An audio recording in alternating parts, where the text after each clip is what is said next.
Hi guys, I just want to talk to you guys a little bit about why am I doing A Course in Miracles? Why have I come back to it? Why am I so enthralled by it that I'm making videos? Well, I started A Course in Miracles because I was unhappy. I actually found it through a therapist. I was going to Maria Felipe, you may know her, she has her own YouTube channel. I didn't know her because of that. I actually Googled inner child workshops. I was having a really dark time. I realized my patterns of behavior were stuck on things that I did because of things I experienced when I was a kid. I Googled inner child therapists and a list popped up and I contacted a few of them, and Maria called me and we had a great conversation, and I thought, I'm gonna try this out. So I did her 8-week inner child therapy course, which was fantastic, really emotional, brought up a lot of things, but also helped me work through them. A friend may have mentioned A Course in Miracles to me before that, and I saw that that was something that Maria did read and work through. So I talked to her about that at the end of our sessions, saying I was interested in this book and what did she think, and she said, get it, go for it. So I did. I got it in May 2 years ago, coming up on 2 years, and it was such a breath of fresh air, such a different way of thinking. My background is I grew up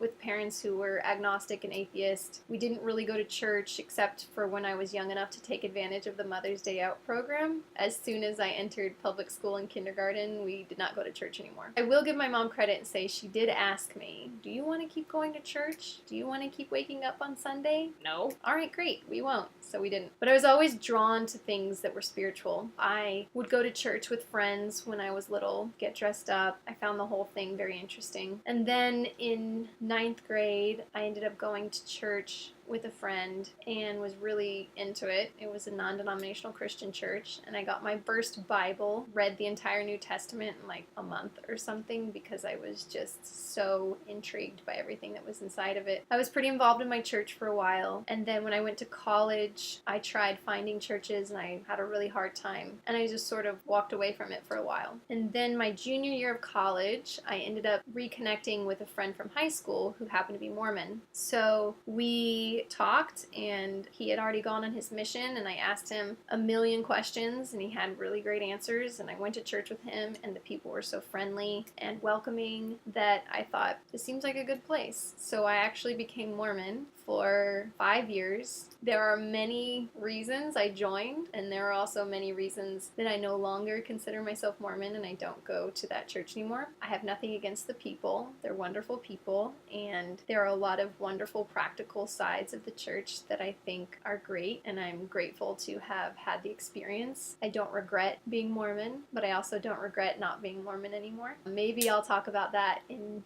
more detail one day. When I left the Mormon church, I really went the other way. I was at one end of the spectrum of spirituality and religion, and I went all the way to the other. I was reading books like God is Not Great, The God Delusion, Losing My Religion. I read all 3 of those in about 1 month after I left the Mormon church. I got to the point where all I could believe in was to be a good person, and that was it. Be a good person and don't worry about anything else. And so that was how I felt. But I also had a really bad taste in my mouth for the name Jesus, for the word God, for anything that felt the least bit like Christianity or organized religion for that matter. And then a few years later, I started going to a Buddhist temple with a couple friends, and that was a good experience. I think that was probably my reintroduction into connecting with the source through meditation, because I really still was not keen on prayer. I had just kind of thrown everything out, and I guess that's what I needed at the time. So I mean, again, I don't regret it. I don't regret anything that I've done because it's all brought me here. So by the time I got A Course in Miracles, I really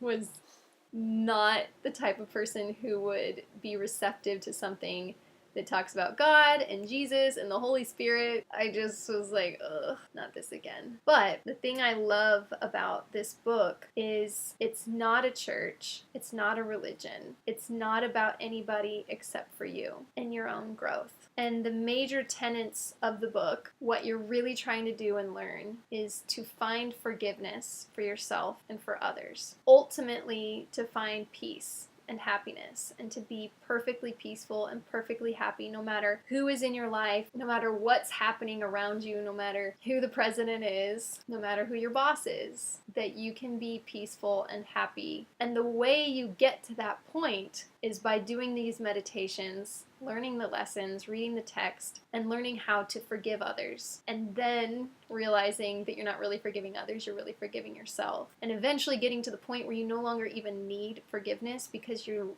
don't even judge others. You don't judge situations. And you simply observe and accept and seek guidance from the Holy Spirit to help you figure out, how can I best answer this? The book also talks about love. Anything a person does or says is either one of two things: a cry for love or an expression of love. And you might think, that's crazy. That's preposterous. There's no way. You can't tell me that when somebody does something awful and heinous, they're crying out for love. Well, yeah. Anything that's fear-based or anger-based is just, they need love. And so the answer for how to respond to anything, no matter if it's an expression of love or a call for love, is to ask yourself or your higher self, what is the most loving way I can respond to this situation? And the perfect answer will come. Sometimes the most loving thing to do is walk away. But you won't know for sure until you ask and get to a place where you're not coming from anger or from fear, but you're coming from love. And that is why I do this course. The more love that I have, the more love that I can give. And the more love that I give, the more love that there is. So I hope that isn't too sappy or cheesy for you. I can honestly say that I am happier, that I feel more hopeful than I ever have before,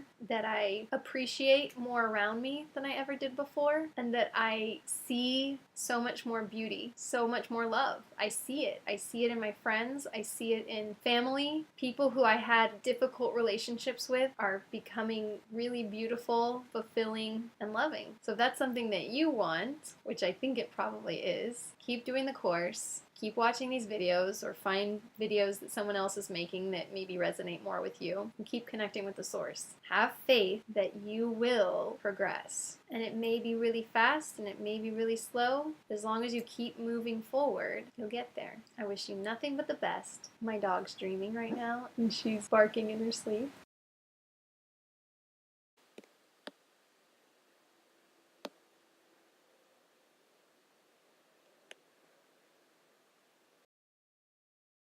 You got some good twitches in there at least. Anyway, that just makes me so happy watching her dream. And just wanted to share a little bit of my happiness, which is to watch my dog dream. It cracks me up and just puts a smile on my face. So hopefully it did for you too. Alright, I'm going to say bye now. Take care. See ya.